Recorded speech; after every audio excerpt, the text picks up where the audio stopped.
So hello everyone. हम लोग features of पिछले वीडियो तक हम लोगों ने कुछ फीचर्स ऑफ डेमोक्रेसीज को डिस्कस किया था, फीचर्स ऑफ डेमोक्रेसी को डिस्कस किया था। ठीक है, आगे हम उसी टॉपिक को कंटिन्यू करेंगे। ठीक है, आगे हम उसी टॉपिक को कंटिन्यू करेंगे। ठीक है, तो हम लोगों ने पिछले वीडियोस तक ये देखा था कि जो फीचर्स ऑफ डेमोक्रेसी में हम लोगों ने दो फीचर्स देखे थे। Rulers are elected by the people and elected rulers take all major decisions, है ना। थर्ड फीचर ऑफ डेमोक्रेसी है ना,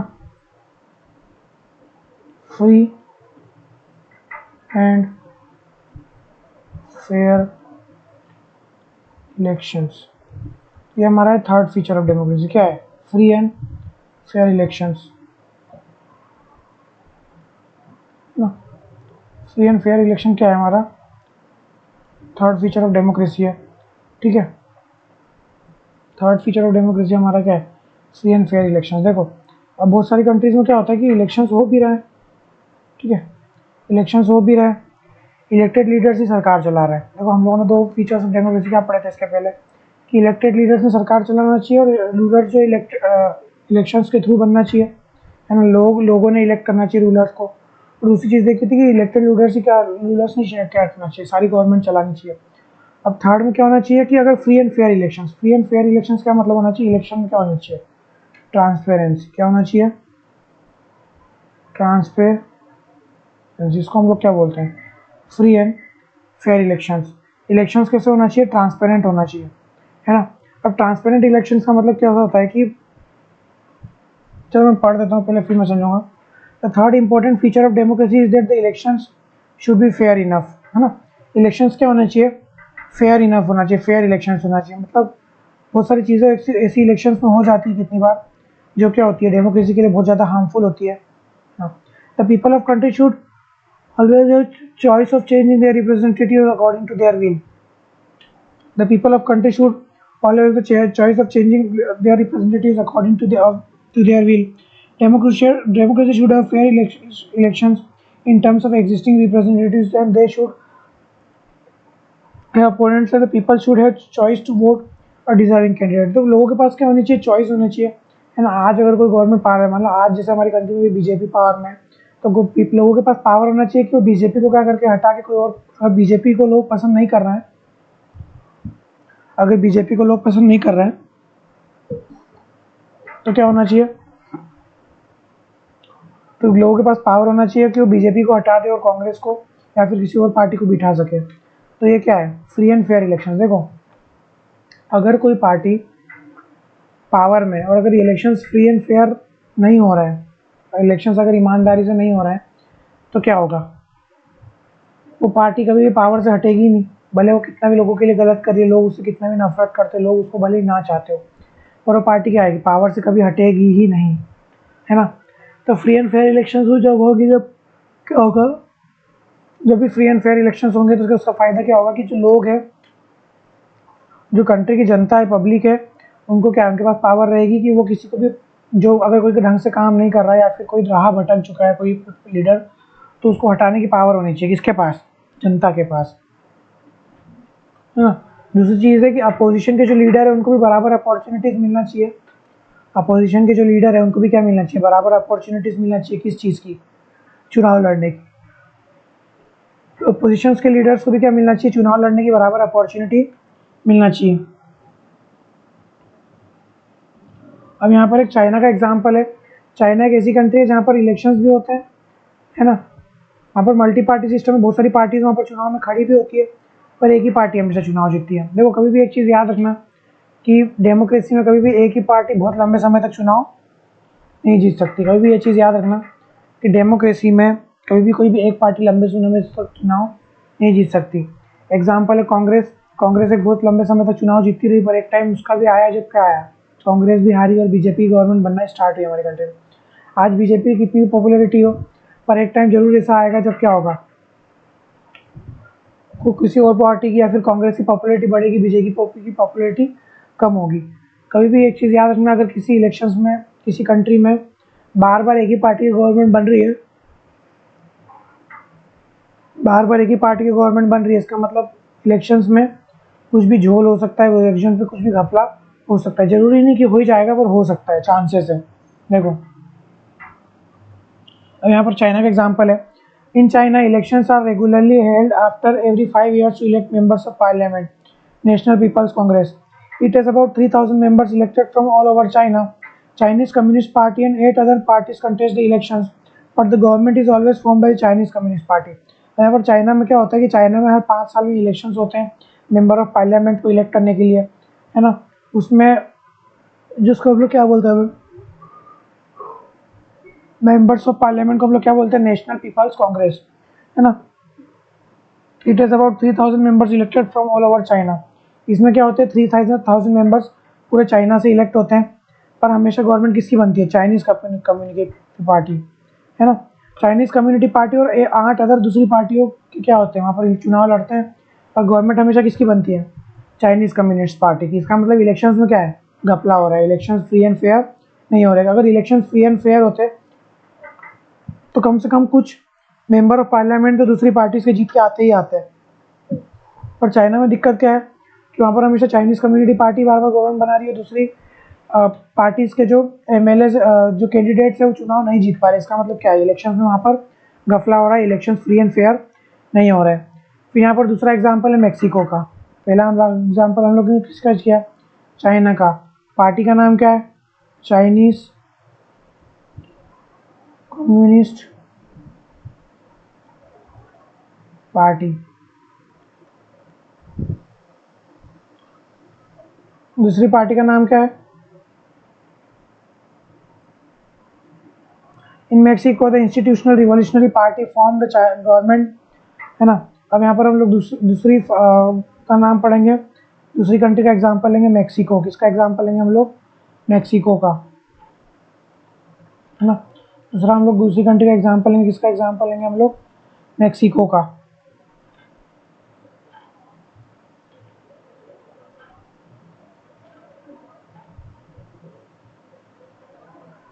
मेक्सिको का, ठीक है।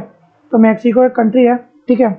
अब मैं पढ़ देता हूँ पहले। In Mexico institutional revolutionary party PRI form the government since 1930 to 2000. Opposition parties too contested the elections but could never win due to the unfair means by PRI in every elections held after every 6 years. तो Mexico में एक party है PRI, जिसका full form है peoples revolutionary party, है ना। 1930 से, है ना, 1930 से 2000 तक क्या है, इसी पार्टी की गवर्नमेंट रही है। बाकी दूसरी अपोजिशन पार्टीज ने भी गवर्नमेंट वहाँ पर चुनाव लड़ने की कोशिश, चुनाव लड़े हैं, पर कभी वो लोग जीत के नहीं आ पाए। Opposition parties to contested the elections but could not win due to the unfair means by PRI in every elections held after every 6 years. तो वहाँ पर इलेक्शंस कितने साल में होते थे, 6 years में वहाँ पर इलेक्शंस होते थे, है ना। 6 years में इलेक्शंस होते थे, ठीक है। और वहाँ पर हर 6 साल में वहाँ पर क्या होते थे, इलेक्शंस होते थे। और हर 6 साल में इलेक्शंस होते हैं, फिर भी वहाँ पर क्या है, गवर्नमेंट चेंज नहीं होती थी। तभी मैंने पहले ही बताया था, एक चीज़ याद रखना, अगर डेमोक्रेसी में इलेक्शंस फ्री एंड फेयर हो रहे हैं मतलब गवर्नमेंट कभी ना कभी चेंज होगी होगी। पॉपुलैरिटी तो कितना भी अच्छा काम कर ले फिर भी पॉपुलैरिटी कभी ना कभी घट ही जाती है ना। अब यहाँ पर मैक्सिमम में क्या हो रहा है, PRI करके एक पार्टी है, 1930 से 2000 तक वो इलेक्शन जीत रही है। दूसरे पार्टी से कैंडिडेट भी खड़े हो रहे हैं पर वो कभी चुनाव नहीं जीत पा रहे, है ना। Hence, organizing of fair election is the third most important feature of the true democracy. If a single political party always remains in power, it means it is dictatorship. अगर सिंगल पार्टी है ना, वो हमेशा चुनाव जीत रही है, always in power. अगर single party हमेशा चुनाव जीत रही है, इसका मतलब वो डेमोक्रेसी नहीं है, वो क्या है, डिक्टेटरशिप। क्या है वो, डिक्टेटरशिप, है ना। अब देखो, now we have look on India. In India the government is run at 2 levels, central level and state level. At the centre ruling party is BJP since 2014. In many states The legislative assembly elections have been held and opposition parties like Aam Aadmi Party, Trinamool Congress, TMC, INC, BJD have won the elections and formed their governments and now running well. If the central government have done wrong with free and fair elections process, the opposition might not be in power in various states. Thus, Indian ruling system is based on free and fair elections and representative due to represents true democracy. अब देखो यहाँ पर क्या हो रहा है, वो India का एग्जांपल दिखा रहा है। इंडिया में देखो दो टाइप के इलेक्शंस होते हैं, एक स्टेट लेवल पे है ना, और एक क्या होते हैं सेंट्रल लेवल पे है ना। इसको हम लोग बोलते हैं विधानसभा, विधानसभा। इसको हम लोग क्या बोलते हैं लोकसभा, इसको हम लोग क्या बोलते हैं लोकसभा। अब एक चीज़ ऑब्जर्व करो, एक चीज़ ऑब्जर्व करो कि जो हमारे क्या होता है सेंट्रल गवर्नमेंट में 2014 से किसकी गवर्नमेंट है, 2014 से किसकी गवर्नमेंट है सेंटर में बीजेपी की गवर्नमेंट है ना। और बहुत सारे स्टेट्स है, मैक्सिमम स्टेट्स में भी बीजेपी की गवर्नमेंट है, मगर कुछ बहुत सारे स्टेट्स ऐसे भी जहाँ पर किसकी है अपोजिशन पार्टी की गवर्नमेंट। अपोजिशन पार्टी कौन है, आम आदमी पार्टी है ना, बीजेडी है ना, आम आदमी पार्टी, बीजेडी, आईएनसी, टीएमसी, ये सब क्या है अपोजिशन पार्टीज। ये सब क्या है अपोजिशन पार्टीज। तो अपोजिशन में क्या है बहुत सारी स्टेट लेवल पे बहुत सारी अपोजिशन पार्टी से गवर्नमेंट है, और फिर भी वो आराम से चल भी रही है, रन कर रही है गवर्नमेंट। अपोजिशन पार्टी स्टेट में चुनाव जीत भी रही है और रन भी कर पा रही है। अब देखो अगर सेंट्रल गवर्नमेंट ने, तो सेंटर में जो बीजेपी की गवर्नमेंट है उसने ऐसा कुछ किया होता, इलेक्शंस में घपला किया होता, तो ये जो अपोजिशन पार्टीज है ना वो कोई पावर में आ पाती क्या, नहीं आ पाती है ना। अब ये चीज़ याद रखना, अगर सेंट्रल गवर्नमेंट ने कुछ भी घपला या फिर फ्री एंड फेयर इलेक्शंस हमारी कंट्री में नहीं हो रहे होते तो ये अपोजिशन पार्टीज़ का भी गवर्नमेंट बना पाती क्या स्टेट में, बिल्कुल भी नहीं बना पाती। इसका मतलब हमारे यहाँ हमारी कंट्री में इलेक्शंस क्या हो रहे हैं फ्री एंड फेयर। जैसे दिल्ली में आम आदमी पार्टी की सरकार है ना, जो अभी हार चुके हैं थोड़े दिन पहले चुनाव है ना। फिर उसके बीजेडी की सरकार कहाँ पर थी, उड़ीसा में बीजेडी की सरकार थी, बीजू जनता दल। इसके लीडर का नाम था नवीन पटनायक, लॉन्गेस्ट सर्विंग सीएम रहे हमारे कंट्री के है ना, 27 साल या ऐसे कुछ सीएम रहे कंटिन्यूस है ना। तो लॉन्गेस्ट सर्विंग सीएम में से एक है ये बीजेडी, बीजू जनता दल के नवीन पटनायक जी है ना। बहुत अच्छे सीएम रहे, बहुत अच्छा काम किया इन्होंने उड़ीसा में। फिर उसके बाद कर्नाटक में और हिमाचल प्रदेश में किसी कांग्रेस की सरकार है, पश्चिम बंगाल में, वेस्ट बंगाल में किसकी सरकार है टीएमसी की है ना, तृणमूल कांग्रेस, ममता बनर्जी। तो अगर ये सारे अपोजिशन लीडर्स, अगर बीजेपी ने कुछ घपला किया होता तो अपोजिशन लीडर्स कभी सरकार में नहीं आ पाते। इसका मतलब हमारी कंट्री में क्या है फ्री एंड फेयर इलेक्शन है ना। तो ये थर्ड कैरेक्टरिस्टिक्स ऑफ डेमोक्रेसी हो गया कि हमारी कंट्री में इलेक्शंस क्या होने चाहिए free and fair. Free and fair elections का मतलब क्या होना चाहिए कि सब, अगर पब्लिक पॉलिटिशियंस को पसंद नहीं कर रही है तो पब्लिक के पास पावर होना चाहिए कि वो लीडर्स को, रूलिंग पार्टी या फिर रूलिंग लोगों को हटा सके। दूसरी चीज़ क्या है अपोजिशन पार्टीज़ को भी बराबर अपॉर्चुनिटी मिलना चाहिए कि इसमें पावर में आने के लिए। इसको हम लोग क्या बोलते हैं फ्री एंड फेयर इलेक्शंस। और थर्ड है ऑल द पीपल शुड है इक्वल राइट टू वोट है ना। अभी हम लोग फोर्थ कैरेक्टरिस्टिक्स ऑफ डेमोक्रेसी देख रहे हैं, all the people should have equal right to vote है ना। सब लोगों के पास क्या होना चाहिए वोटिंग का इक्वल अधिकार होना चाहिए। सब लोगों के पास क्या होना चाहिए वोटिंग का इक्वल अधिकार होना चाहिए। All the people should have equal right to vote. सब लोगों के पास क्या होना चाहिए वोटिंग का इक्वल अधिकार होना चाहिए, ठीक है। All the people should have equal right to vote है ना। मैं पढ़ देता हूँ पहले। This is the fourth most important feature of true democracy.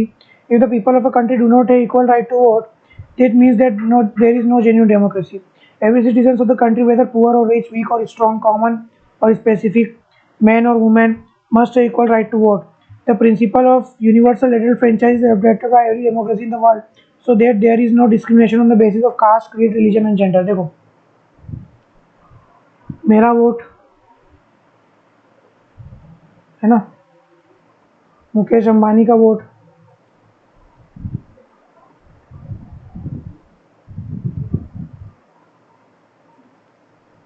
Gautam Adani का वोट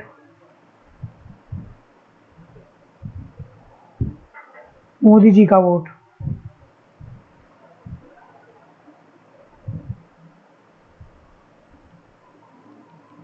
सबकी वैल्यू क्या है, बराबर है।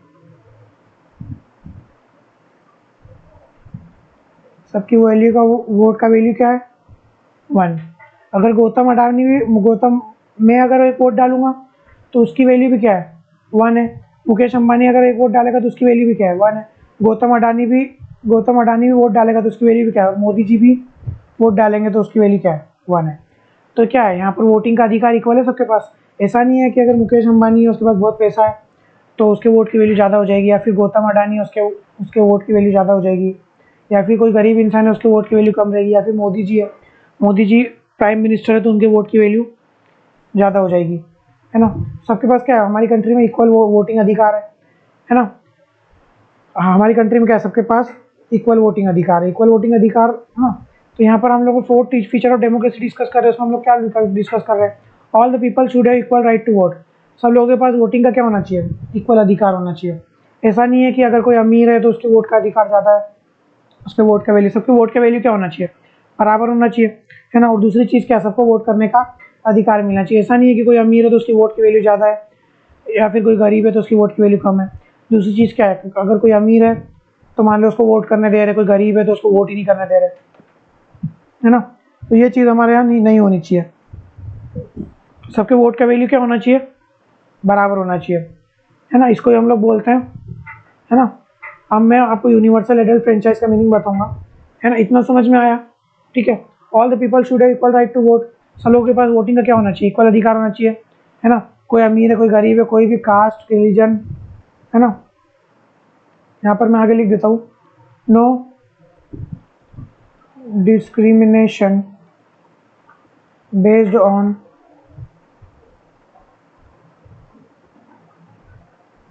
कास्ट, क्रीड, रिलीजन, जेंडर, है ना। तो कभी भी कास्ट, ऐसा नहीं है कि ये तुम याली कास्ट हो तुमको वोट करने नहीं देंगे, या फिर तुम याली रिलीजन से तुमको वोट करने नहीं देंगे, या फिर तुम याली रेस रेस क्रीड में, मतलब क्रीड का मतलब हम आगे आगे के चैप्टर्स में बताऊंगा, या फिर तुम मेल हो तुमको वोट करने देंगे, फीमेल हो तो वोट नहीं करने देंगे, है ना। तो ऐसा नहीं होगा हमारी कंट्री में। सबको क्या है ना, जो भी वोट करने का अधिकारी है उसको क्या है, वोट करने को मिलेगा। अब मैं आपको यूनिवर्सल एडल्ट फ्रेंचाइज का मीनिंग बता देता हूँ। यूनिवर्सल एडल्ट फ्रेंचाइज का मीनिंग क्या होता है, यूनिवर्सल एडल्ट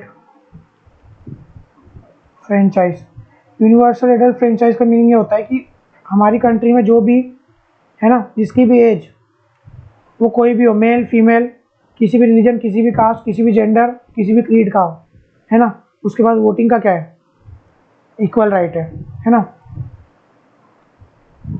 एवरी पर्सन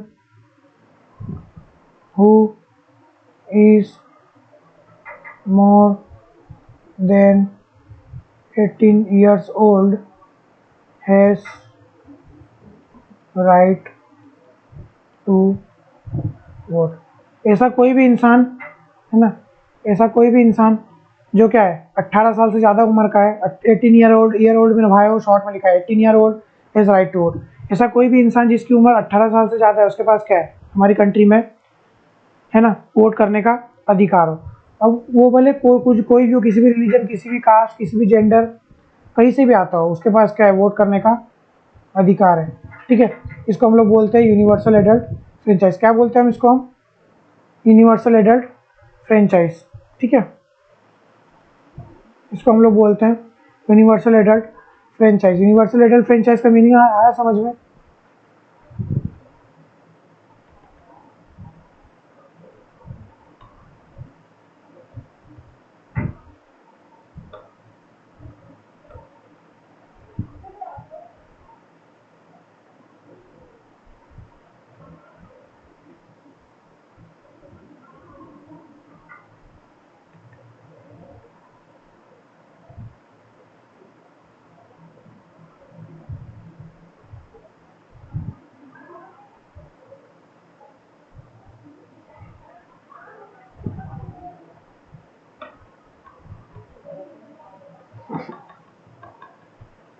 अब देखो हम लोग आगे डिस्कस करेंगे। अब मैं आगे पढ़ता हूँ। Now you may ask whether there are some countries having democracy but not equal right to vote for there are adult people. The answer is yes, है ना। अब इसे हम लोग कुछ कंट्रीज के एग्जांपल देखेंगे, है ना, जहाँ पर क्या है डेमोक्रेसी, वो लोग बोलते हैं कि हम लोग डेमोक्रेटिक कंट्री है, पर वहाँ पर सबको वोट करने का इक्वल अधिकार नहीं है। अब हम लोग एग्जांपल, इसका सबसे बड़ा एग्जांपल है इंग्लैंड। कौन है? इंग्लैंड, है ना। इंग्लैंड आज के ज़माने का इंग्लैंड नहीं, इंग्लैंड बिफोर 1928। कब का इंग्लैंड? 1928 के पहले का England, before 1928। England is considered the birthplace of modern democracy, but before 1928, the women of England did not have right to vote.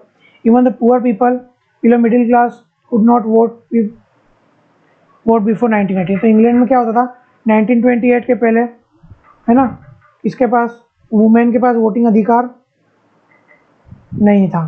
और किसके पास नहीं था? पुअर पीपल, है ना। पुअर पीपल के पास भी क्या था? वहाँ पर वोटिंग का अधिकार नहीं था।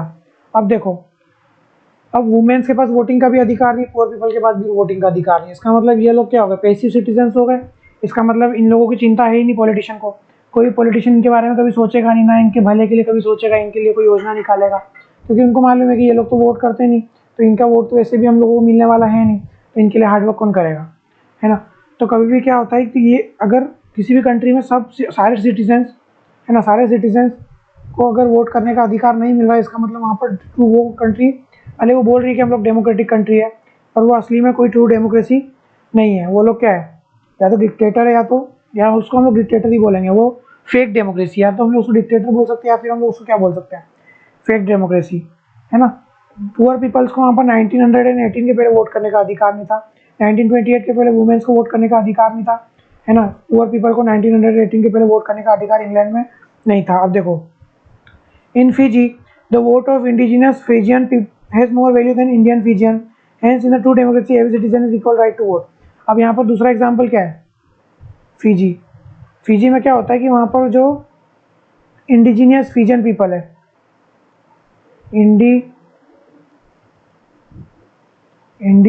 इंडिजिनस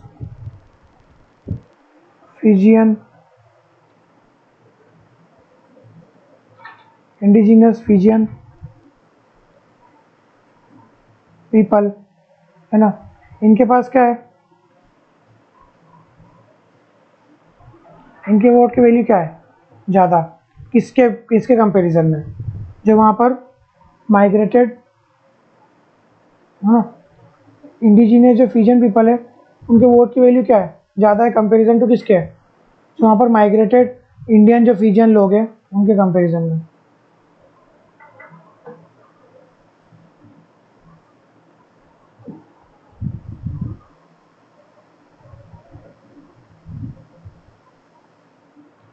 है ना। तो यहाँ पर क्या है, इंडिजिनियस जो फिजियन पीपल है उनकी वेट की वैल्यू क्या ज़्यादा है, पीपल की वोट की वैल्यू क्या ज़्यादा है कंपेयर टू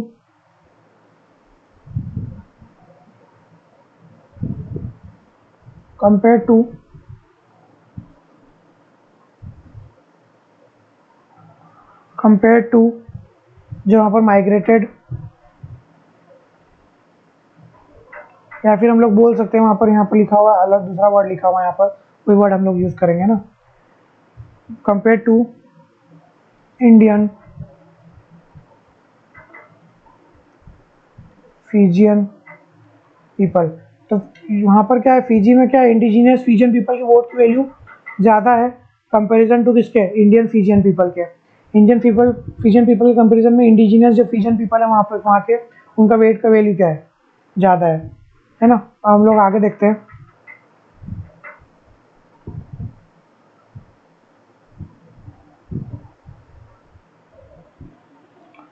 है ना। तो कभी भी एक चीज़ याद रखना कि ट्रू डेमोक्रेसी है, ये फोर्थ फीचर ऑफ डेमोक्रेसी हमारा कंप्लीट होता है यहाँ पर।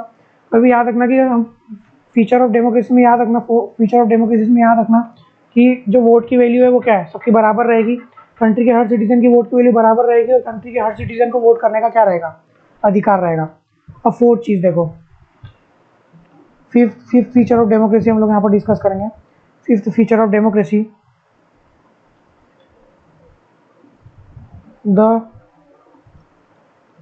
थोड़ा सा बड़ा है इसका statement, the government, fifth, government exercise its power within the limits defined by constitution।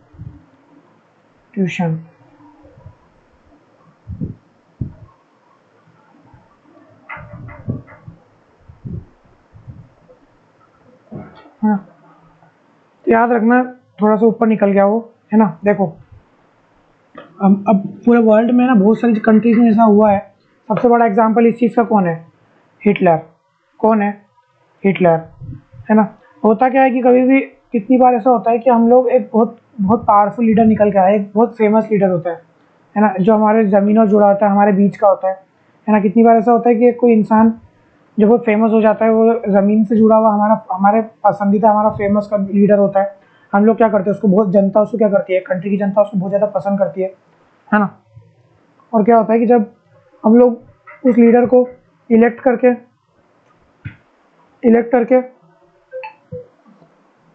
Country की जनता जब उस आदमी को इलेक्ट करके बहुत अच्छे लेवल पर पहुंचा देती है, उसको कंट्री का सुप्रीम लीडर बना देती है, या फिर उसको कंट्री की टॉप पोजीशन पे पहुंचा देती है, तो फिर क्या होता है कि वहाँ पर क्या होता है कि वो जो लीडर है बाद में क्या करता है कि वो लीडर बाद में बन जाता है डिक्टेटर। क्या बन जाता है वो?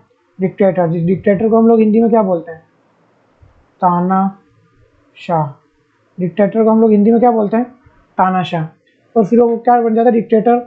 और बाद में वो क्या बन जाता है? डिक्टेटर बहुत ज़्यादा क्रूल, जो हम तो हिंदी में बोलते हैं क्रूल बन जाता है। वो क्या करता है? लोगों के साथ बहुत ज़्यादा गलत करना स्टार्ट कर देता है ना। लोगों को दबाना स्टार्ट कर देता है। हम जो भी उसके खिलाफ बोलता है उसको जेल में डालना स्टार्ट कर देता है। ये सारी चीज़ें होना स्टार्ट हो जाती है ना। इसका एग्जाम्पल है हिटलर। हिटलर क्या था? जर्मनी का एक बहुत ज़्यादा फेमस लीडर था, है ना। उसको लोग बहुत ज़्यादा पसंद करते थे। बाद में वो क्या बन गया? जर्मनी का सुप्रीम कमांडर। और बाद में उसने क्या किया? बहुत ज़्यादा लोगों पे अत्याचार करना स्टार्ट कर दिए। बहुत सारी कंट्रीज़ में ऐसा पहले भी हो चुका है। क्या होता है कि हम लोग किसी भी लीडर्स को बहुत ज़्यादा पसंद करते हैं और हम लोग उसको जब टॉप पोजीशन में बिठा देते हैं तो क्या होता है? वो डिक्टेटर बन जाता है। तो उसी चीज़ से बचने के लिए हमारा क्या होता है? संविधान होता है। उसी चीज़ से बचने के लिए हमारे पास क्या होता है? संविधान होता है। संविधान का काम क्या होता है कि वो बताता है कि किसके पास क्या पावर है। संविधान का क्या काम क्या होता है कि संविधान बताता है कभी भी किसके पास क्या पावर है। देखो, संविधान कभी बताता है कि किसके पास क्या पावर है। देखो, हम लोग इस एग्जाम्पल से समझ सकते हैं। अगर आपके घर में चोरी हो गई, ठीक है, आपके घर में चोरी हो गई, तो आप कहाँ पर जाओगे? पुलिस स्टेशन जाओगे एफआईआर लिखवाने। पुलिस स्टेशन जाओगे ना एफआईआर लिखवाने, ठीक है। तो आपके घर में अगर चोरी होगी तो आप किसके पास जाओगे? पुलिस के पास जाओगे, है ना। पुलिस का काम क्या है?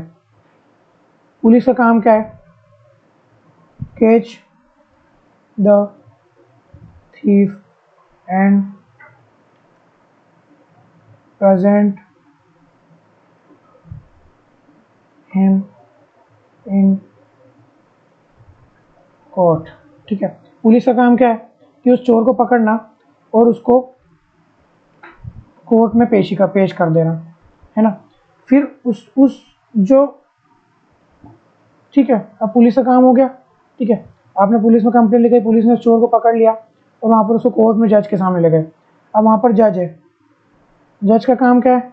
जज क्या करेगा? वहाँ पर सुनवाई करेगा, है ना। सुनवाई करेगा वहाँ पर, अदालत की प्रोसीडिंग्स होगी, है ना। प्रोसीडिंग्स होगी। अब ये कोर्ट प्रोसीडिंग्स थ्रू क्या होगा, है ना।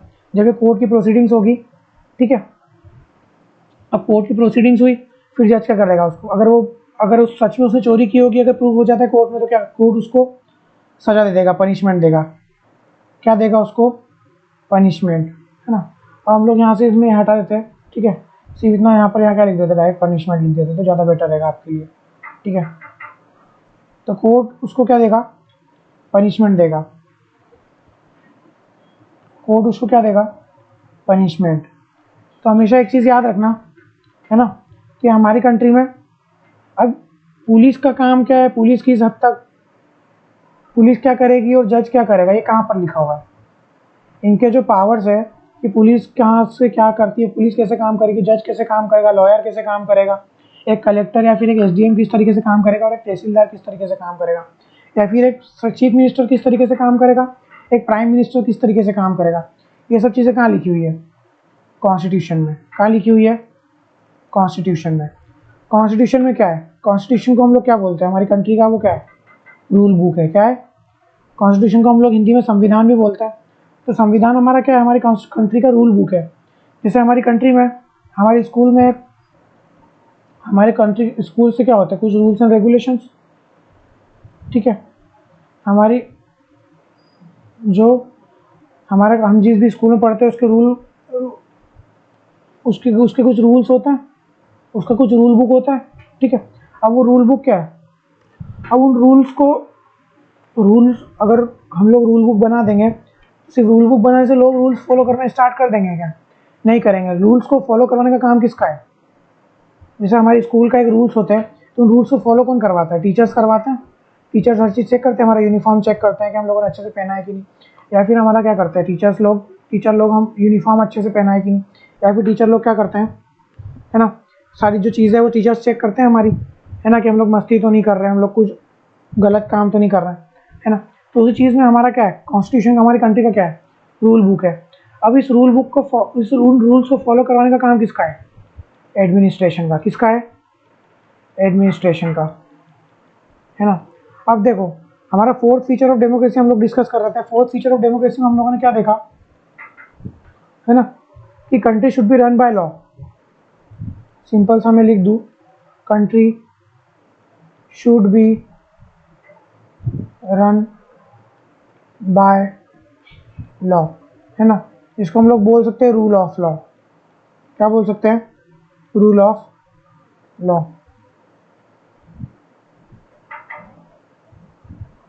इसको हम लोग क्या बोलते हैं, रूल ऑफ लॉ, है ना। तो कंट्री क्या है, कानून के हिसाब से चलनी चाहिए। मान लो आज मैं किसी भी लीडर्स को, मान लो आज मैं किसी विधायक, हम लोग इलेक्ट करके विधायक भेजते विधानसभा में, सांसद भेजते हम लोग लोकसभा में।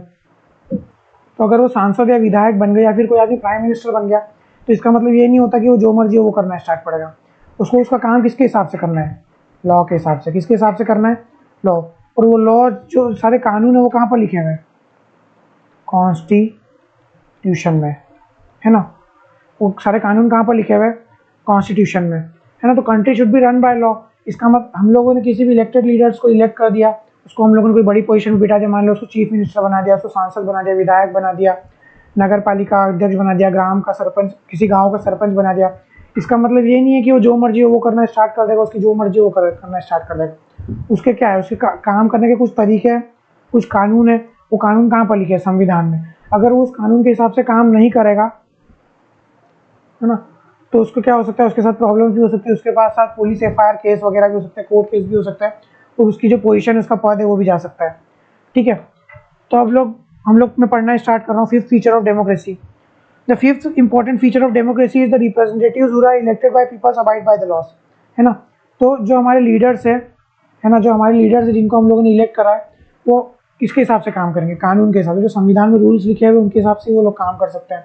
ऐसा नहीं है कि कोई सांसद बन गया तो वो किसी को भी रास्ते में रुक के गोली मार देगा, या फिर किसी के साथ भी कुछ गलत करना स्टार्ट कर देगा, या फिर कुछ भी करना स्टार्ट कर देगा। ऐसा नहीं होता, है ना। उनको काम करना है, पर वो काम किसके थ्रू करना है, लॉ के हिसाब से करना है। All the democracies have set of rules which is known as constitution. सारी कंट्री में एक सेट ऑफ रूल्स है जिसको हम लोग क्या बोलते हैं, है ना। कॉन्स्टिट्यूशन क्या है हमारा, कॉन्स्टिट्यूशन हमारा क्या है, सेट ऑफ रूल्स है। क्या है हमारा कॉन्स्टिट्यूशन, सेट ऑफ रूल्स है।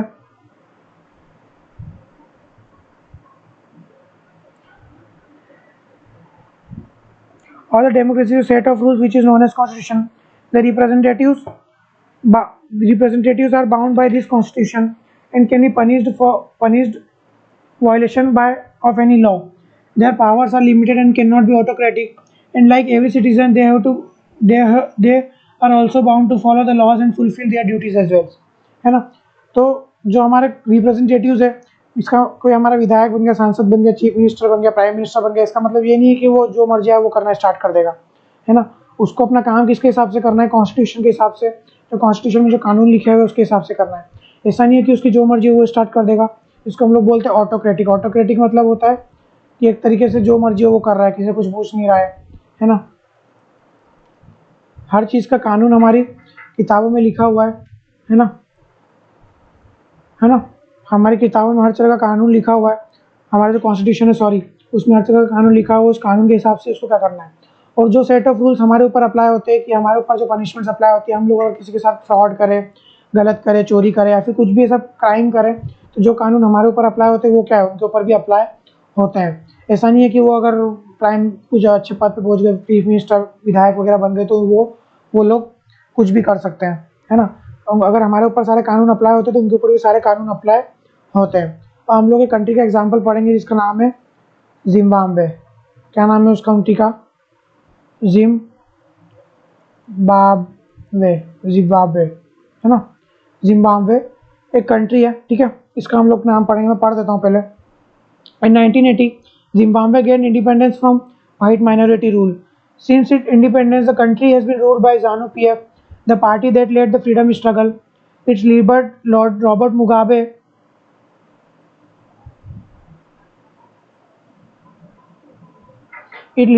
Mugabe, ruled the country since then. Since 1980, elections were held regularly and all was won by ZANU-PF. Although President Mugabe was popular, but he also used unfair practices in the elections. Over the years, the government amended the constitution. His government amended the constitution a few times to enhance the powers of president and make him less accountable. Workers of the opposition party were oppressed and their meetings were disturbed. Public protest and demonstration against the government was declared illegal. There was an act that limited the rights to criticize president. Television and radio were controlled and provided only the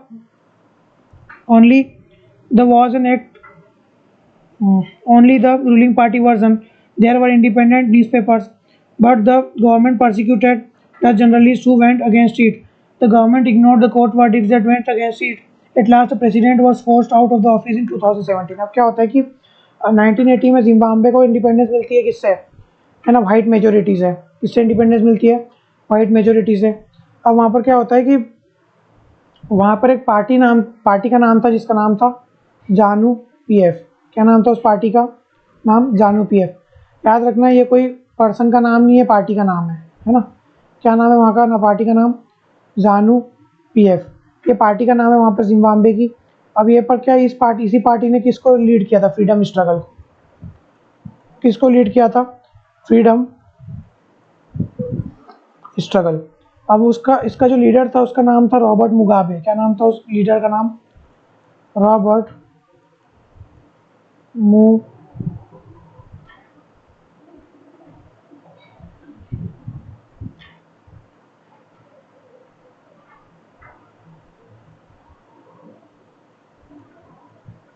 Mugabe. इस जो leader का नाम क्या था? Robert. इसके जो leader है उसका नाम क्या था? Robert Mugabe. अब ये क्या करते थे? इन लोगों ने क्या करा? जैसे मैंने हिटलर का एग्जांपल दिया था कि वो बाद में, पहले वो फेमस लीडर था, बाद में क्या बन गया था? डिक्टेटर बन गया था. उसी तरीके से ये सेम चीज़ यहाँ पर भी हुई थी, है ना. ये ZANU-PF क्या यहाँ पार्टी थी, पॉलिटिकल पार्टी, बहुत फेमस पॉलिटिकल पार्टी थी. फ्रीडम स्ट्रगल लीड किया था जिम्बाब्वे का. इसका लीडर का नाम क्या था? Robert Mugabe. अब इन लोगों ने क्या किया कि इन लोगों ने फ्रीडम स्ट्रगल लीड किया, इनकी पॉपुलरिटी बहुत ज़्यादा बढ़ गई और ये लोग क्या कर रहे हैं? बार बार चुनाव जीतते रहे. इंडिपेंडेंस के बाद चुनाव हुए जिम्बाब्वे में, तो बार बार क्या है? चुनाव जीतते रहे, है ना. पर इसके बाद क्या हुआ कि यहाँ पर इन लोगों ने धीरे धीरे क्या किया? धीरे धीरे जो रॉबर्ट मुगाबे है, जो जिम्बाब्वे का जो लीडर है, वो क्या बन गया? धीरे धीरे करके डिक्टेटर बन गया. क्या बन गया? ये डिक्टेटर, है ना. अरे यार,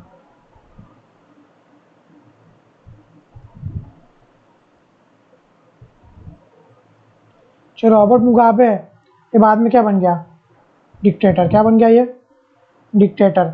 अब इसने क्या करा इलेक्शंस में, अनफेयर प्रैक्टिसेस, अनफेयर प्रैक्टिसेस इन इलेक्शंस। अब इसने इलेक्शंस में क्या स्टार्ट करा, अनफेयर प्रैक्टिसेस। इलेक्शंस में इसने अनफेयर प्रैक्टिसेस यूज करना स्टार्ट किया।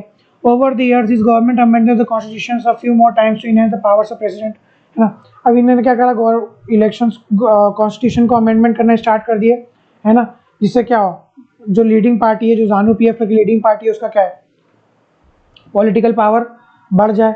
दूसरी चीज़ इन लोगों ने क्या किया, जानू पीएफ की पॉलिटिकल पावर्स बढ़ जाए। दूसरी चीज़ इन लोगों ने क्या किया कि वहाँ पर ऐसा कुछ किया कि प्रेसिडेंट की अकाउंटेबिलिटी कम हो, अकाउंटेबिलिटी कम हो। अकाउंटेबिलिटी का मतलब होता है, हिंदी में हम लोग अकाउंटेबिलिटी का मतलब होता है जवाबदेही, जवाबदेही। अकाउंटेबिलिटी का मतलब क्या होता है, जवाबबिलिटी।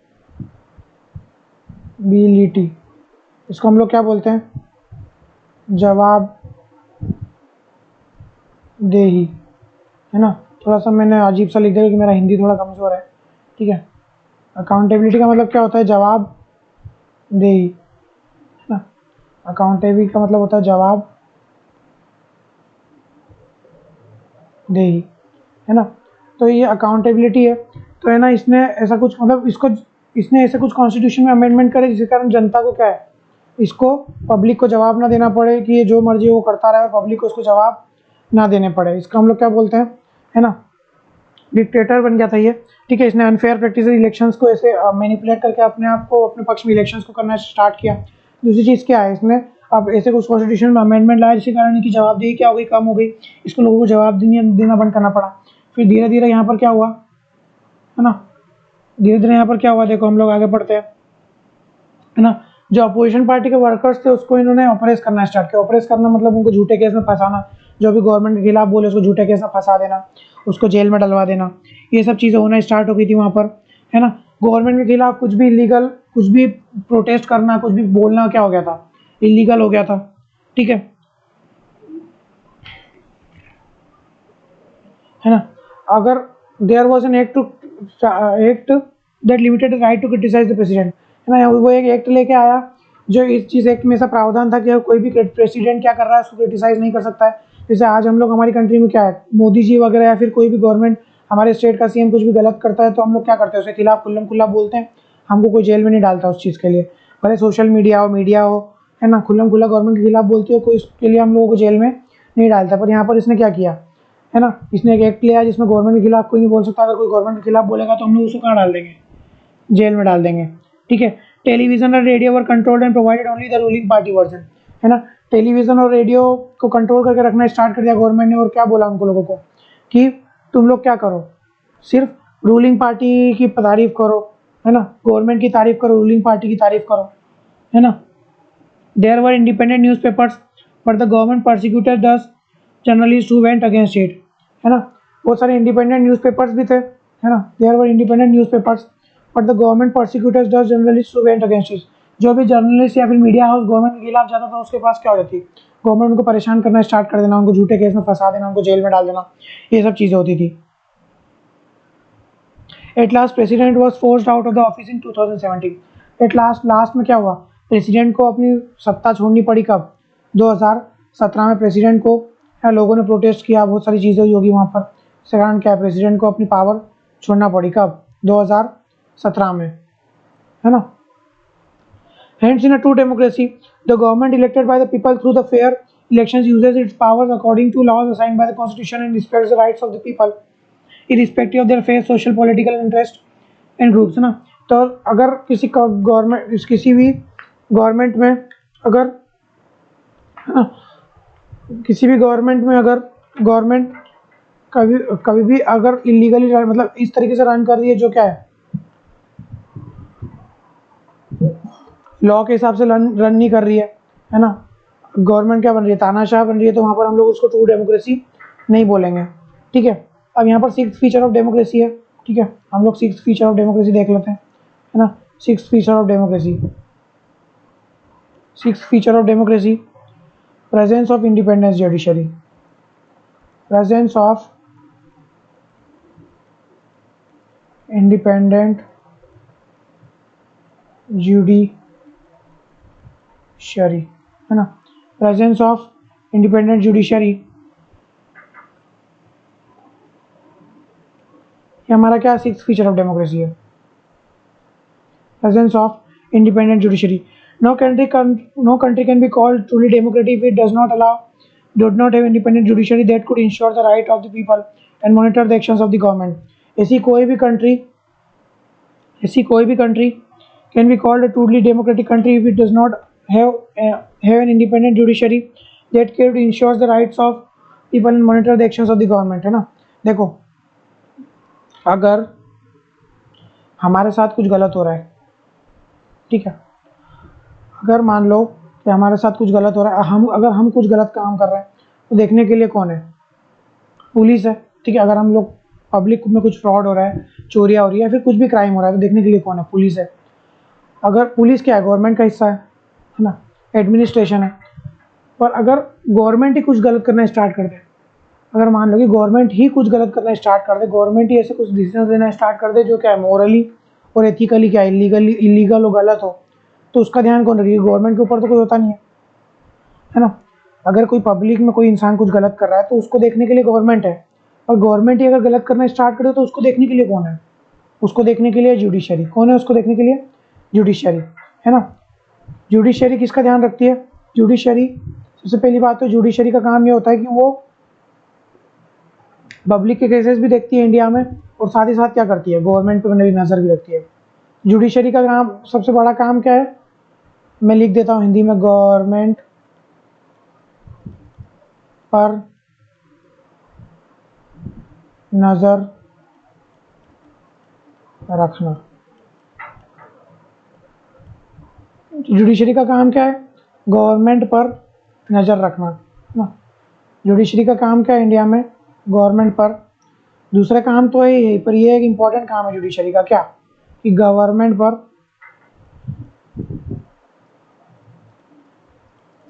पर नज़र रखना. जुडिशरी का काम इंडिया में गवर्नमेंट पर नज़र रखना. मैं पढ़ना स्टार्ट करता हूँ. No country can be called a truly democratic country if it does not have independent judiciary that could ensure the right of people and monitor the actions of the government, है ना.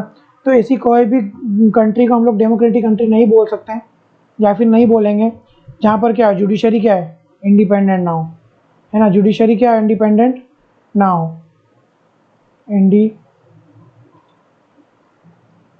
Independent ना हो. Judiciary क्या हो? Independent ना हो. ऐसी कोई भी कंट्री को हम लोग डेमोक्रेटिक कंट्री नहीं बोलेंगे जहाँ पर जुडिशरी क्या हो? इंडिपेंडेंट ना हो, है ना. और दूसरी चीज़ है, जुडिशरी जो है वो गवर्नमेंट पर नज़र ना रखती हो. An independent judiciary means the presence of such system of justice which does not work under the pressure of any political or social institution. It is humanitarian agency which resolves the issues on the basic human values. In India, we have Supreme Court which has been given supreme power to direct the questions even the topmost political authorities like Prime Minister and his cabinet and other government agency. कभी भी एक चीज़ याद रखना कि India में जो जज के पास पावर होती है ना, इंडिया में जो जज के पास पावर होती है ना, वो प्राइम मिनिस्टर के पास भी नहीं होती. इंडिया में जो हाई कोर्ट और सुप्रीम कोर्ट के जज के पास जो पावर होती है ना, वो पावर प्राइम मिनिस्टर के पास भी नहीं होती है ना. तो इंडिया में जो जुडिशरी बहुत पावरफुल है, क्योंकि हमारे जो कॉन्स्टिट्यूशन मेकर्स थे वो क्या थे? बहुत ज़्यादा इंटेलिजेंट लोग. उनको एक चीज़ मालूम थी कि अगर डेमोक्रेसी को बचा कर रखना है तो जुडिशरी क्या है? पावरफुल होनी चाहिए. एग्जाम्पल ये है कि अभी एक जज है ना, जिनका नाम मैं भूल गया, अभी 4-5 महीने पहले उनके घर में नोटों का बंडल मिला. मतलब उनके घर में आग लगी तो फायर ब्रिगेड जब आग बुझाने गई तो नोटों का एक पूरा रूम मिला जो पूरा नोटों से भरा हुआ था. जबकि एक जज की इतनी सैलरी नहीं होती है जितना नोटों का बंडल, नोट का वहाँ पर पहाड़ मिला है. वहाँ पर कहाँ पर? उनके घर में. फिर भी उस जज का आज तक कुछ नहीं हुआ. उन जज का सिर्फ एक बार ट्रांसफ़र हुआ, इसके अलावा उन जज का कुछ नहीं हुआ. तो ये क्या चीज़, ये चीज़ क्या है? ये क्या है? हमारी जुडिशरी की पावर को जताता है कि हमारी इंडिया में जुडिशरी कितनी पावर है. इंडिया में हर अधिकारी की सैलरी रुक सकती है, यहाँ तक कि प्राइम मिनिस्टर की भी सैलरी रुक सकती है, पर कभी जज की सैलरी भी रुकती, और जज का ट्रांसफ़र भी नहीं होता, और जज डिसमिस भी नहीं होता. जज को डिसमिस करने की एक प्रोसीजर होती है, इम्पीचमेंट. जज को डिसमिस करने की एक प्रोसीजर होती है इम्पीचमेंट, जो क्या होती है बहुत ज़्यादा डिफ़िकल्ट होती है ना, क्या होती है बहुत ज़्यादा डिफ़िकल्ट। इम्पीचमेंट की स्पेलिंग शायद मैंने गलत लिखी है, ई आता है यहाँ पर, है ना। इम्पीचमेंट करके एक प्रोसीजर होती है जो क्या हो जाती है बहुत ज़्यादा डिफ़िकल्ट। आज तक नो जज has been impeached till now. आज तक किसी भी जज का इम्पीचमेंट नहीं हुआ है हमारी कंट्री में, आज तक किसी भी जज का इम्पीचमेंट नहीं हुआ है, ठीक है। नो जज has been impeached till now. आज तक हमारी कंट्री में किसी भी जज का इम्पीचमेंट नहीं हुआ है। क्यों नहीं हुआ? क्योंकि हमारी कंट्री में हमारे जो कॉन्स्टिट्यूशन मेकर्स थे वो क्या थे बहुत ज़्यादा इंटेलिजेंट। उनको मालूम था कि अगर जुडिशरी अगर इंडिपेंडेंट नहीं रहेगी तो हमारी डेमोक्रेसी कभी भी नहीं चल पाएगी। हमारी डेमोक्रेसी क्या है, कभी भी चल नहीं पाएगी और हमारी डेमोक्रेसी क्या है, डिस्ट्रॉय हो जाएगी। इसलिए हमारे जो कॉन्स्टिट्यूशन मेकर्स हैं उन्होंने जुडिशरी को क्या है बहुत ज़्यादा पावरफुल बनाया है। हमारी कंट्री में जितनी जुडिशरी पावर नहीं उससे ज़्यादा अमेरिका की जुडिशरी हमारी कंट्री से भी ज़्यादा पावरफुल होती है, ठीक है। एन इंडिपेंडेंट जुडिशरी मीन्स, है ना, means presence of such system of justice which does not work under the presence of political और सोशल इंस्टीट्यूशन। ऐसी इंडिपेंडेंट जुडिशरी का मतलब क्या होता है कि कोई भी सोशल, है ना, समाज, सोशल क्या है, समाज या फिर पॉलिटिकल इंस्टीट्यूशन, कोई भी पॉलिटिकल पार्टी उस पर प्रेशर नहीं बना सकती, है ना। कोई भी पॉलिटिकल पार्टी, सोशल मतलब सोसाइटी, है ना, और पॉलिटिकल पार्टी कभी भी जुडिशरी पे प्रेशर नहीं बना सकती। उसको हम लोग क्या बोलेंगे, इंडिपेंडेंट जुडिशरी। इसको हम लोग क्या बोलेंगे, इंडिपेंडेंट जुडिशरी, है ना। कोई भी सोशल या फिर पॉलिटिकल ग्रुप, सोशल ग्रुप मतलब सोसाइटी हो गया, है ना, कोई भी समाज हो गया या फिर कोई भी पॉलिटिकल ग्रुप हो गया, बीजेपी, कांग्रेस वगैरह कोई भी पॉलिटिकल ग्रुप है, जुडिशरी के ऊपर प्रेशर अगर नहीं बना पा रही तो उसको हम लोग क्या बोलेंगे, इंडिपेंडेंट जुडिशरी। जुडिशरी क्या इंडिपेंडेंट है, वो किसी के भी खिलाफ डिसीजन दे सकती है।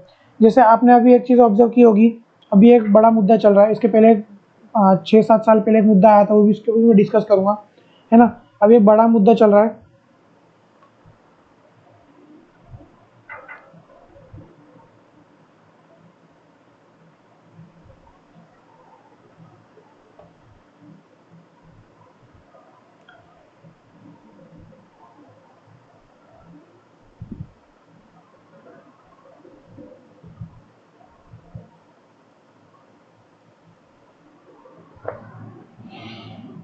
है ना। देखो, जो हमारी कंट्री में अभी एक बहुत बड़ा मुद्दा चल रहा है दिल्ली में, स्ट्रे डॉग्स का। सुप्रीम कोर्ट ने क्या ऑर्डर कर दिया, सुप्रीम कोर्ट ने क्या ऑर्डर कर दिया कि जितने भी स्ट्रे डॉग्स है दिल्ली में, सुप्रीम कोर्ट ने क्या ऑर्डर कर दिया, जितने भी स्ट्रे डॉग्स है दिल्ली में उन सबको क्या है, उठा के शेल्टर में डालो, क्योंकि उससे रेबीज फैल रहा है। अब वहाँ पर क्या हो रहा है कि बहुत सारे जो डॉग लवर्स है, जिन लोगों को कुत्तों वगैरह का बड़ा शौक होता है ना, जो डॉग लवर्स है, ठीक है, जो डॉग लवर्स है वो क्या कर रहे हैं, इसका प्रोटेस्ट कर रहे हैं। क्या कर रहे हैं, प्रोटेस्ट कर रहे हैं, इसका प्रोटेस्ट कर रहे हैं। फिर भी क्या है, जुडिशरी को कोई फ़र्क नहीं पड़ रहा। जुडिशरी में सुप्रीम कोर्ट ने ऑर्डर दे दिया, मतलब गवर्नमेंट को फॉलो करना पड़ेगा। तो ये क्या है, सुप्रीम कोर्ट क्या इंडिपेंडेंट ऑर्गेनाइजेशन है, सुप्रीम कोर्ट क्या इंडिपेंडेंट ऑर्गेनाइजेशन है। लोग प्रोटेस्ट कर रहे हैं, लोग विरोध कर रहे हैं, फिर भी सुप्रीम कोर्ट को कोई फ़र्क नहीं पड़ रहा है, क्योंकि हमारी कंट्री में सुप्रीम कोर्ट क्या है, एक इंडिपेंडेंट ऑर्गेनाइजेशन है ना। दूसरी चीज़, एक सबरीमला का केस आया था 2018 में, है ना। सबरीमला का केस आया था, सबरीमला टेम्पल का केस आया था 2018 में। सबरीमला टेम्पल के केस में क्या हुआ था कि वहाँ पर जो सबरीमला टेम्पल के केस में क्या हुआ था कि वहाँ पर जो सबरीमला एक डाइटी है साउथ में, है ना, मैं स्टेट का नाम भूल गया कहाँ पर है, शायद तमिलनाडु में ही है ना। तो वहाँ पर क्या हुआ था कि वहाँ पर फीमेल्स को एंट्री अलाउड नहीं थी, उसमें टेम्पल में फीमेल्स को एंट्री अलाउड नहीं थी। अब ये जो फीमेल्स को एंट्री नहीं अलाउड थी, सुप्रीम कोर्ट ने क्या माना है कि राइट टू इक्वालिटी के खिलाफ है। राइट टू इक्वालिटी मतलब सबको बराबर अधिकार मिलना चाहिए। अब सुप्रीम कोर्ट ने क्या माना इसको, राइट टू इक्वालिटी के खिलाफ। तो इसके आलम क्या हुआ कि सुप्रीम कोर्ट ने ऑर्डर दे दिया कि वहाँ पर फीमेल्स को एंट्री अलाउ करनी पड़ेगी। तो वहाँ पर बहुत ज़्यादा प्रोटेस्ट हुए, मतलब इतने ज़्यादा प्रोटेस्ट हुए, हज़ारों लोग आके बैठ गए मंदिर के सामने कि हम किसी भी फीमेल को घुसने नहीं देंगे। फिर भी क्या है, वहाँ पर फीमेल्स की एंट्री पुलिस ने प्रोटेक्शन में करवाई, पुलिस के प्रोटेक्शन में वहाँ पर क्या करवाई, फीमेल्स की एंट्री करवाई, है ना। पुलिस के प्रोटेक्शन में क्या करवाई, फीमेल्स की एंट्री करवाई। तो ये सब चीज़ें क्या है, यहाँ पर भी क्या है, समाज ने प्रेशर बनाने की कोशिश की, समाज ने प्रेशर बनाने की कोशिश की। समाज ने जब प्रेशर बनाने की कोशिश की, फिर भी सुप्रीम कोर्ट को कोई फर्क नहीं पड़ा, क्योंकि सुप्रीम कोर्ट क्या है, इंडिपेंडेंट। कोई भी सोशल या फिर पॉलिटिकल ग्रुप जुडिशरी पर प्रेशर नहीं बना सकता है, तो इसको हम लोग क्या बोलते हैं, इंडिपेंडेंट जुडिशरी। क्या बोलते हैं हम लोग इसको, इंडिपेंडेंट जुडिशरी। अब देखो मैं एक और एग्जांपल बता देता हूँ। 2019 में एक जज का केस आया था कि कर्नाटक में बीजेपी गवर्नमेंट थी उस टाइम पर, कर्नाटक में बीजेपी गवर्नमेंट, शायद 2020 की बात है, कर्नाटक में बीजेपी की गवर्नमेंट थी और एक जज था, उसको वहाँ की गवर्नमेंट क्या कर रही थी, डराने की कोशिश कर रही थी कि आप हमारे पक्ष में फैसला दो। कोई बीजेपी का पॉलिटिशियन फंस गया था ना, तो जज के ऊपर क्या बना रही थी, प्रेशर बना रही थी बीजेपी की गवर्नमेंट कि उस आदमी को आप रिहा कर दो, उसने क्राइम किया, फिर भी आप क्या कर दो, उसको छोड़ दो। फिर भी वहाँ के जज ने क्या किया, उसको नहीं छोड़ा, उसको सजा दी। क्योंकि वहाँ जुडिशरी हमारी कंट्री में इम्पीचमेंट है, उसको डराने की कोशिश भी की, फिर जज को फर्क नहीं पड़ा, क्योंकि जुडिशरी, जज के पास बहुत पावर होती है हमारे इंडिया में। तो जुडिशरी हमारी कंट्री में क्या है, बहुत ज़्यादा इंडिपेंडेंट है ना। तो ये हमारा लास्ट फीचर ऑफ डेमोक्रेसी था, है ना। लास्ट फीचर ऑफ डेमोक्रेसी था हमारा क्या है, प्रेजेंस ऑफ जुडिशरी। मैं आगे का भी पढ़ता हूँ। It is an humanitarian agency which resolves the issues of basic human values. In India, we have Supreme Court, which has been given supreme power to direct and questions even topmost political authorities like Prime Minister and Cabinet Minister, है ना। तो हमारी country में जो supreme court है, supreme court and high court, supreme court और high court के पास हमारी कंट्री में इतनी ज़्यादा पावर है ना। सुप्रीम कोर्ट और हाई कोर्ट में हमारी कंट्री में इतनी ज़्यादा पावर है, सुप्रीम कोर्ट और हाई कोर्ट में हमारी के पास हमारी कंट्री में इतनी ज़्यादा पावर है कि वो प्राइम मिनिस्टर, प्रधानमंत्री, हमारी कंट्री में प्रधानमंत्री बहुत पावरफुल पोजिशन होती है, prime minister and his cabinet, prime minister तक को वो क्वेश्चन कर सकती है, उसके बाद इतनी पावर है। प्राइम मिनिस्टर और उसके कैबिनेट को भी क्या कर सकती है, हमारी जो जुडिशरी है वो क्वेश्चन कर सकती है ना। प्राइम मिनिस्टर और कैबिनेट को भी हमारी जुडिशरी क्या कर सकती है, क्वेश्चन कर सकती है। तो हमारी जुडिशरी क्या है, बहुत ज़्यादा पावरफुल है, मतलब इतनी पावरफुल है हमारी जुडिशरी। अगर किसी ने इमरजेंसी मूवी देखी हो तो उसमें बताया कि इंदिरा गांधी उस टाइम की क्या 1975 में इंदिरा गांधी क्या थी, बहुत ज़्यादा पावरफुल प्राइम मिनिस्टर थी, उनके पास बहुत ज़्यादा पावर थी, बहुत ज़्यादा उनके पास सांसद थे, इंडिया की सबसे पावरफुल लेडी थी। फिर भी उनको क्या करना पड़ा था, हाई कोर्ट के सामने अपीयर होना पड़ा था, और हाई कोर्ट के एक ऑर्डर से उनकी उनकी प्राइम मिनिस्टर की पोस्ट चली गई थी, उनको बाद में इमरजेंसी लगानी पड़ी थी, है ना। हाई कोर्ट के एक ऑर्डर से उनकी प्राइम मिनिस्टर की पोस्ट चली गई थी, उनको बाद में क्या कर दिया, इमरजेंसी लगानी पड़ी थी, है ना। तो एक आदमी या फिर एक औरत प्राइम मिनिस्टर है, अगर प्राइम मिनिस्टर की जैसी बड़ी पोजिशन में बैठा है तो भी क्या उसके पास इतनी पावर है ना। तो भी जुडिशरी के पास इतनी पावर है कि वो उसको बुला सकती है कि आपको कोर्ट में पेश होना पड़ेगा अगर उनके खिलाफ कुछ कुछ एविडेंस वगैरह मिलता है या फिर उनके खिलाफ कोई केस बनता है तो, है ना। तो हमारी कंट्री में जुडिशरी क्या है, इतनी ज़्यादा पावरफुल है ना। तो हम लोग, मैं आखिरी बार एक बार और जो 6 फीचर्स ऑफ डेमोक्रेसी है वो लिख देता हूँ, है ना, एक समरी के फॉर्म में 6 फीचर्स ऑफ डेमोक्रेसी मैं आपको लिख देता हूँ, है ना। 6 फीचर्स ऑफ डेमोक्रेसी, फर्स्ट है rulers are elected by people, है ना। Elected rulers take all major decisions.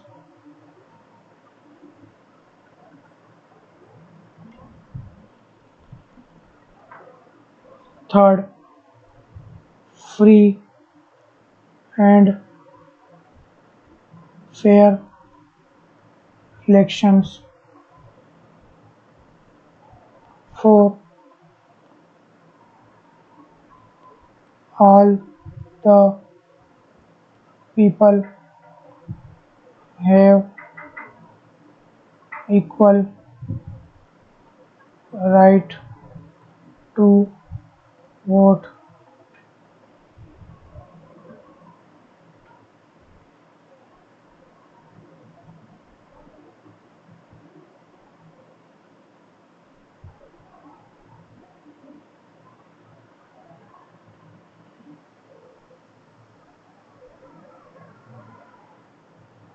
All the people has equal right to vote, है ना।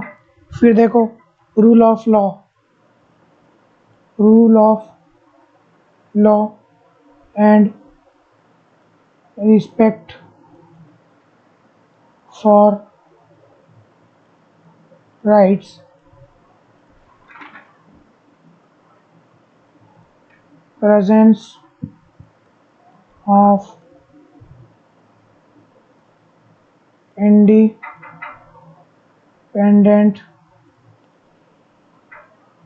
judiciary, ये हमारे क्या 6 फीचर्स ऑफ डेमोक्रेसी, है ना। आखिरी आखिरी मैंने एरो लगा दिया, सॉरी, है ना, मैं मिटा देता हूँ।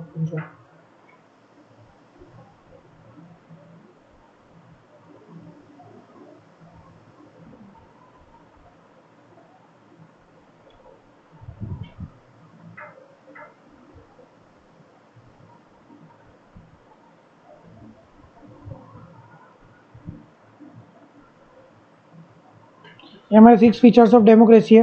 अगली वीडियो में हम लोग ये डिस्कस करेंगे वाई डेमोक्रेसी, डेमोक्रेसी गवर्नमेंट हम लोगों को फॉलो करनी चाहिए, डेमोक्रेटिक गवर्नमेंट दूसरी गवर्नमेंट से अच्छी क्यों है ना, हम लोग ये डिस्कस करेंगे।